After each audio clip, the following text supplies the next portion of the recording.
well diversified portfolio. This is the right time, this is the high time you should start thinking about changing your financial advisor. बहुत मुश्किल होता है आज के समय में एक कंप्लीट फाइनेंशियल एडवाइजर को अपॉइंट कर पाना। नमस्कार दोस्तों, एक बार फिर आपका स्वागत है हमारे चैनल माई निवेश यात्रा पे, जहाँ पे हम हमारे 18 साल के अनुभव को आपके साथ साझा करते हैं और आपकी निवेश यात्रा को सुगम और सरल बनाते हैं। दोस्तों, आप सबने सुना होगा एक वर्ड जो कि फाइनेंस में और इन्वेस्टिंग में बहुत ज़्यादा फेमस है, उसको डाइवर्सिफिकेशन वर्ड।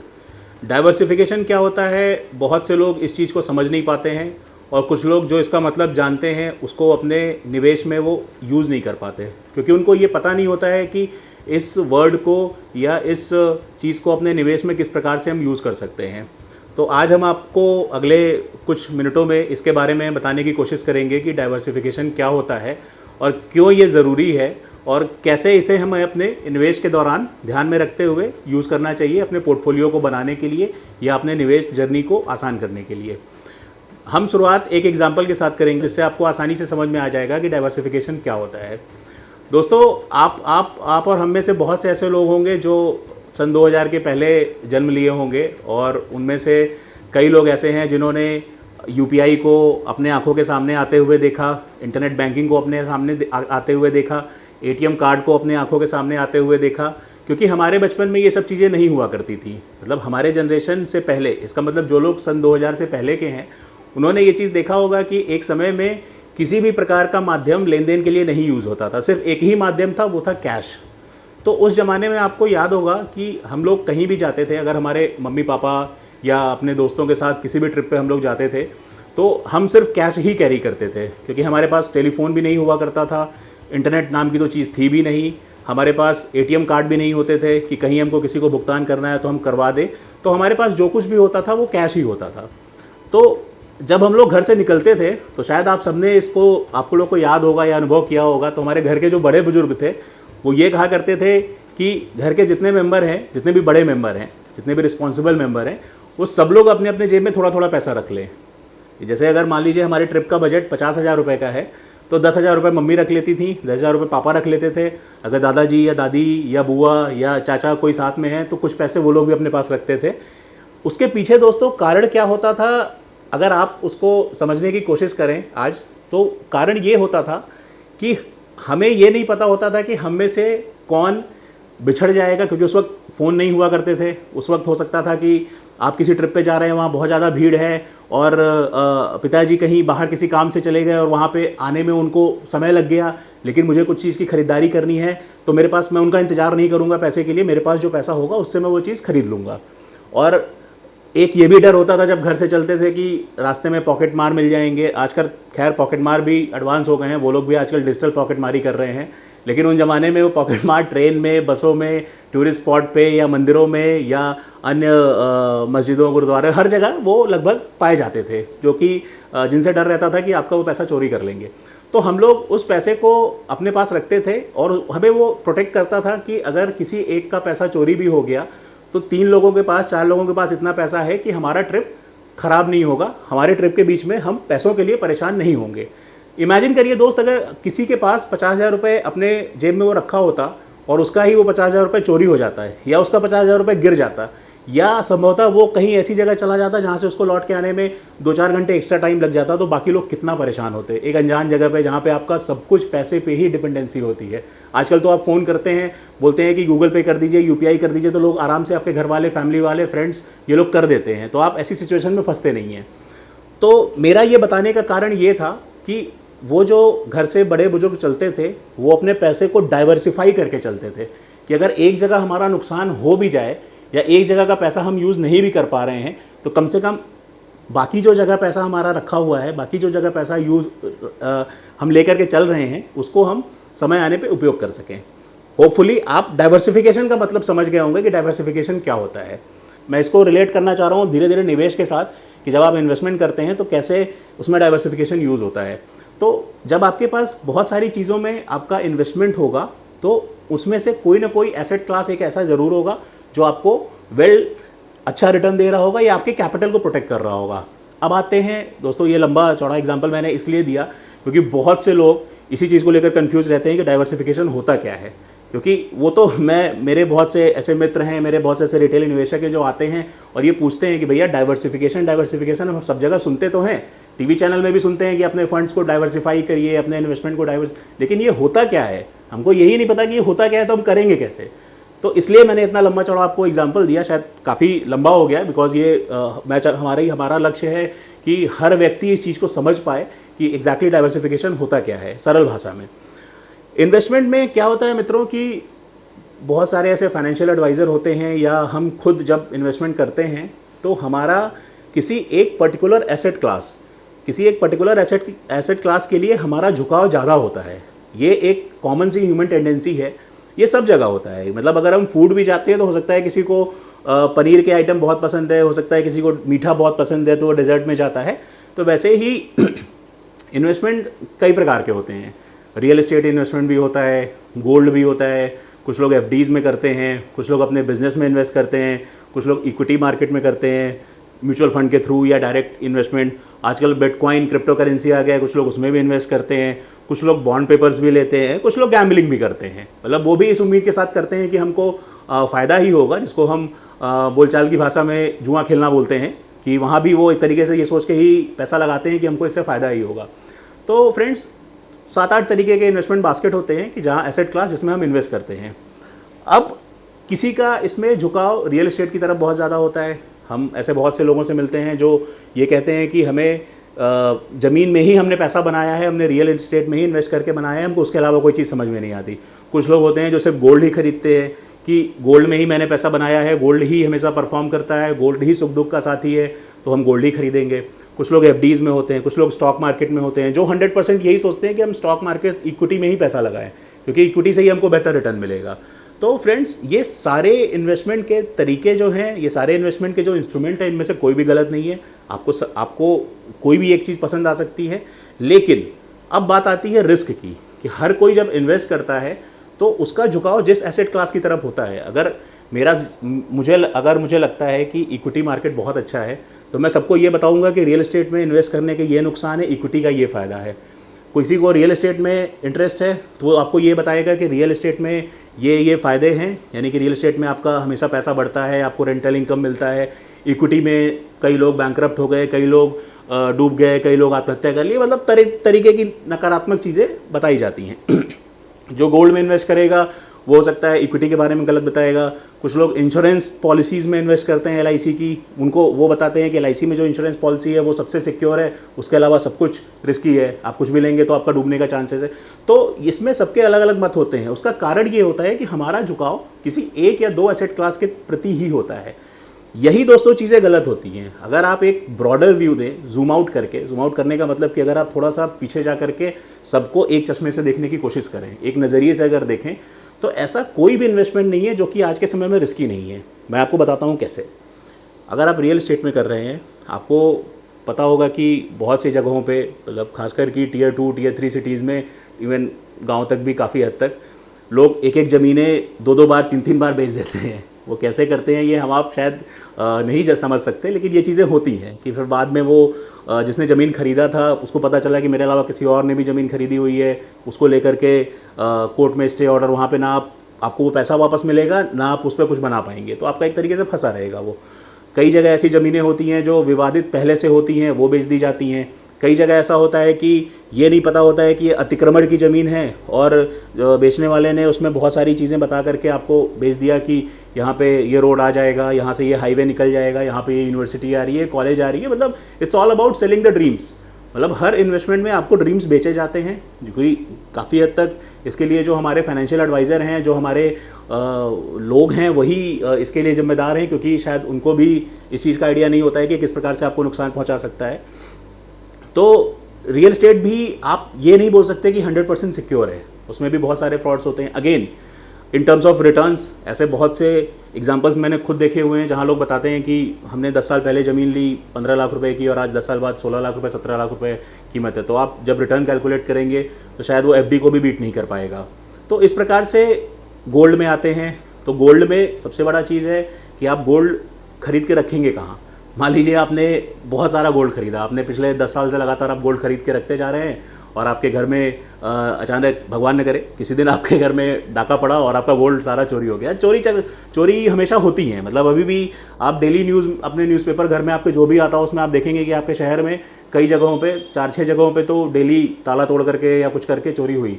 तो आपका इमेजिन करिए कि मैंने मेहनत करके पिछले 15 साल से 300 ग्राम 400 ग्राम गोल्ड इकट्ठा किया, अपने घर में रखा हुआ है, इतनी लॉकर में रखा हुआ है अपने, और वहाँ से वो चोरी हो गया। ठीक है, तो मतलब मेरा सारा मेहनत 1 सेकंड में चला गया, जितना भी मैंने इन्वेस्टमेंट किया था उसमें। एफडीज़ में सबको पता है कि 5 लाख से ज़्यादा बैंक आपके एफडीज़ की इंश्योरेंस गारंटी नहीं लेते हैं कि 5 लाख तक ही आपका बैंक में पैसा सिक्योर है। खैर ये एक एक्सट्रीम केस है कि कोई बैंक ऐसे बैंकरप्ट हो, क्योंकि ऐसा होता नहीं है, फाइनेंशियल सिस्टम इतने स्ट्रांग है इंडिया के कि ये चीज़ पॉसिबल नहीं है। बट वहाँ जो रिटर्न पोर्शन हो जाता है वो एकदम ना के बराबर हो जाता है। ना के बराबर मतलब कि अगर इन्फ्लेशन आपका 6 से 8% के रेट पे है और बैंक भी आपको 6% का एफडी रेट दे रहे हैं, तो आपका नेट पैसा ना बढ़ रहा है ना घट रहा है। तो आज जो पैसा आपका है वो 10 साल बाद या 20 साल बाद उतना ही रहेगा। आते हैं इक्विटी मार्केट में। इक्विटी मार्केट, खैर शेयर मार्केट तो सबसे ज़्यादा बदनाम है। आप सभी को मालूम है कि यहाँ पे पैसा बनाना शायद सबसे मुश्किल काम है, क्योंकि यहाँ पे कोई भी अगर आता है तो वो इस आप लैंड लेते हैं, आप गोल्ड लेते हैं, आप एफडी में लगाते हैं तो 5 साल 10 साल 15 साल के व्यू से लगाते हैं। लेकिन यहाँ पे हर कोई चाहता है कि मेरा पैसा तुरंत बन जाए, मुझे मिनटों में, मुझे सेकंडों में मेरा पैसा डबल हो जाए। कुछ लोग चाहते हैं हर महीने मेरा रिटर्न 100% का आ जाए। तो इस वजह से यहाँ पे नुकसान ज़्यादा होता है। जितना ज़्यादा रिस्क होता है उतना ज़्यादा नुकसान होता है। Mutual funds, again mutual funds, हर म्यूचुअल फंड बोलता है ठीक है म्यूचुअल फंड बहुत अच्छी चीज़ है, बट हर म्यूचुअल फंड डिस्क्लेमर साथ में देते हैं कि mutual fund investments are subjected to market risk, क्योंकि वो भी कहीं ना कहीं इक्विटी मार्केट से लिंक हैं। तो अगर मार्केट नहीं परफॉर्म करेगा, अब ये बहुत से लोग कहते हैं कि ठीक है 1 साल नहीं चला, 2 साल नहीं चला, 3 साल नहीं चला, चौथे साल तो चलेगा ही। मैं आपको एग्जांपल देता हूँ, जापान का मार्केट एक ऐसा मार्केट है जो 1990 में उसने जो हाई लगाया था, आप यकीन नहीं करेंगे 34 साल बाद 2024 में उसने 1990 के हाई को पार किया। तो इमेजिन करिए कि आज सेंसेक्स 80,000 पे है और अगर अगले 30 साल तक वो 80,000 पे ही रहता है तो आपका इन्वेस्टमेंट कितना ग्रो कर पाएगा। मतलब ना वो एफडी तक को भी बीट नहीं कर पाएगा। तो हर तरीके के प्रोडक्ट, हर तरीके के इंस्ट्रूमेंट के साथ अपने रिस्क हैं, अपने रिटर्न हैं। तो अब हम वापस चलते हैं उस फूड आइटम पे कि जब आपके पास बहुत बड़ा बास्केट है तो आप उसमें से थोड़ा थोड़ा लेंगे। मतलब सपोज मुझे दाल बहुत पसंद है तो मैं थोड़ी पूरी प्लेट में दाल थोड़ी ना लेके बैठ जाऊंगा कि आज मैं सिर्फ दाल ही खाऊंगा और कुछ नहीं खाऊंगा। मैं रोटी भी लूँगा, मैं चावल भी लूँगा। कोई नया आइटम किसी ने बताया, फॉर एग्जांपल हम कहीं भी जाते हैं तो वहाँ की एक लोकल कुजीन होती है, तो हम ज़रूर ट्राई करते हैं कि लखनऊ गए तो बिरयानी खा रहे हैं, दिल्ली गए तो वहाँ के कुलचे खा रहे हैं, साउथ इंडिया में तो वहाँ का डोसा इडली ज़रूर ट्राई करेंगे, मुंबई में हैं तो वड़ा पाव ट्राई करेंगे, बिहार में अगर हम हैं या यूपी ईस्ट से हैं तो हम बाटी चोखा ज़रूर ट्राई करेंगे, पंजाब में हैं तो हम छोले भटूरे। तो एक लोकल कुजीन भी होता है जिसको हम ट्राई करते हैं। Plus along with that multiple spread, जो हमें ऐसी भी चीज़ होती है जो नई होती है उसको भी हम थोड़ा सा ज़रूर टेस्ट करने की कोशिश करते हैं। ऐसा नहीं कि जो चीज़ मुझे पसंद है सिर्फ मैं उसी को खा करके अपना पेट भरूंगा इर्रिस्पेक्टिव ऑफ टेस्ट। तो अब इन्वेस्टमेंट में यही चीज़ें समझना जो मैंने इतनी देर तक आपको समझाया, मेरे ख्याल से 10-12 मिनट होने को होंगे, कि मैंने इस चीज़ पे फोकस किया कि आप एक लेमैन्स टर्म में, आप एक सामान्य आदमी के टर्म में ये चीज़ को समझ पाएँ कि किसी भी एक इंस्ट्रूमेंट में इन्वेस्ट करना बहुत ही गलत चीज़ है, बहुत ही ज़्यादा रिस्की है। आप कितना भी कन्विंस हो, मैं किसी भी इंस्ट्रूमेंट को गलत नहीं बोलता। मैंने आज तक खुद भी, मुझे 18 साल हो गए डायरेक्ट इन्वेस्टमेंट करते हुए। मेरे इन्वेस्टमेंट्स अक्रॉस एसेट क्लास हैं। बहुत से क्लाइंट मुझे सिर्फ इस तरीके से जानते हैं कि हम सिर्फ शेयर मार्केट में इन्वेस्ट करते हैं और इक्विटी में ही करते हैं, बट ये गलत है। मेरा बहुत सारा इन्वेस्टमेंट डेट फंड्स में भी है, एफडीज़ में भी है, और मैं मेरे क्लाइंट्स को ये चीज़ बोलता भी हूँ। समटाइम्स उनके साथ हमारी थोड़ी सी एक स्वीट सा बहस भी हो जाता है कि वो कहते हैं कि आप 100% इक्विटी में क्यों नहीं लगाते हैं। तो उनको ये चीज़ फिर समझाना पड़ता है कि इक्विटी में 100% पैसा लगाना हमेशा रिस्की है। आपका पैसा कुछ ना कुछ डाइवर्सिफाई होना चाहिए। खैर ऑनलाइन गोल्ड है तो गोल्ड में भी हम लोग डिजिटली इन्वेस्ट करवाते हैं, करते हैं, खुद भी अपना भी निजी निवेश उन्हीं चीज़ों में रहता है। तो इससे मेरा आप लोगों को बताने का ये तात्पर्य है कि आप जब भी इन्वेस्टमेंट करें, पहले तो आपको ये पता होना चाहिए कि आपका इन्वेस्टमेंट कहाँ कहाँ है।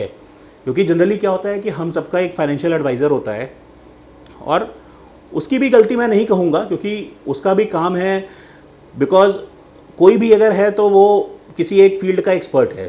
जैसे कोई रियल एस्टेट में है तो वो चाहेगा कि आपको रियल एस्टेट ही सेल करे, कोई गोल्ड इंडस्ट्री में है तो चाहेगा आपको गोल्ड ही सेल करे, कोई म्यूचुअल फंड में है तो वो चाहेगा म्यूचुअल फंड ही आपको सेल करे, कोई इंश्योरेंस का एडवाइज़र है, कोई इंश्योरेंस एजेंट है तो वो पूरी कोशिश करेगा कि आप इंश्योरेंस पॉलिसी खरीदें, क्योंकि ये कॉमन ह्यूमन टेंडेंसी है, कॉमन बिजनेस टेंडेंसी है कि आपका वो जो इंश्योरेंस एडवाइज़र होगा वो कभी आपको नहीं बोलेगा कि आप रियल एस्टेट खरीदिए। या जो अब सपोज़ मैं अगर स्टॉक मार्केट इन्वेस्टर या स्टॉक मार्केट एडवाइज़र के रूप में जाना चाह रहा हूँ तो मैं कभी आपको ये चीज़ नहीं बोलूँगा कि आप गोल्ड में पैसा लगाइए या फिर आप प्रॉपर्टी खरीदिए या फिर आप एफडीज़ करिए, क्योंकि वहाँ मेरा पर्सनल इंटरेस्ट है।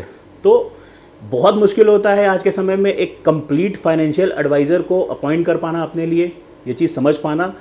तो जब ये चीज़ मुश्किल हो जाता है तो थोड़ा सा हमें कोशिश करना चाहिए कि हम खुद से अवेयर हों चीज़ों से, खुद से हमको समझ हो।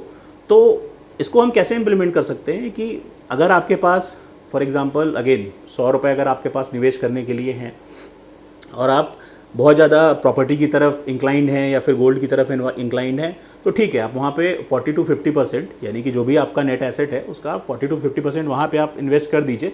दो this is very difficult to invest in property market because वहाँ पे जो टिकट साइज़ होता है वो बहुत बड़ा होता है, बट स्टिल अगर आपके पास एक बड़ा अमाउंट है तो आप प्रॉपर्टी में इन्वेस्ट कर सकते हैं। देन रेस्ट आप इक्वली गोल्ड में भी कुछ अमाउंट आपका जाना चाहिए, 10% गोल्ड में चला गया, 20% इक्विटी में चला गया, 10% आपका एफडीज़ में भी रहा। तो इस तरीके से आप डाइवर्सिफाई कर सकते हैं। अगर आप नए निवेशक हैं, आप छोटे अमाउंट के साथ शुरू कर रहे हैं, तो आप बहुत से लोगों को मैंने देखा है कि 5 लाख रुपए आए, उनको निवेश करना है तो उन्होंने जाकर के तुरंत एक म्यूचुअल फंड खरीद लिया या फिर जाकर के उन्होंने किसी स्टॉक मार्केट के ट्रेनर से या एडवाइज़र से मिले। हमारे पास भी लोग बहुत आते हैं जो कहते हैं कि 5 लाख रुपए लगाना है सर, कोई शेयर बता दीजिए उसमें मैं लगा दूँगा, मेरा पैसा डबल हो जाए। तो मैं उसको विनम्र निवेदन करता हूँ कि भैया ये इम्पॉसिबल है।